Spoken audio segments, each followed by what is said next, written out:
Good morning mga kabakal. Dito po tayo ngayon sa location natin, Ramos Tarlac. Ako po yung gumagawa ng duyan na portable Dibaklas. Ayan po yung welding machine natin, yung Renor Shine. Ayan po siya. Kasya po ito sa Wego, Bius, Montero.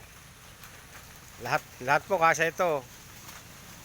Kagawa po tayo ng 3 set kahapon. Ito po yung isang set natin, papakita ko sa inyo. Yan, puro po bago yan. Ang tubo po natin 1 in 1/4 saka diuno. Yung pinanood ko kanina sa YouTube, 3/4 lang po yung frame nila, mahina po yun.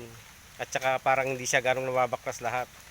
Ito po sa akin, pasok na pasok sa bius. Tsaka yung paglalagay nila ng tali, tinatali pa nila. Sa akin, hindi ka na magtatali, shoot mo na lang yung duyan na hamok duyan. Yan po.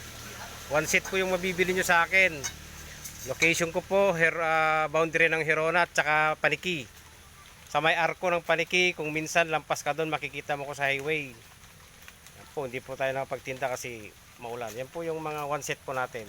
Napaka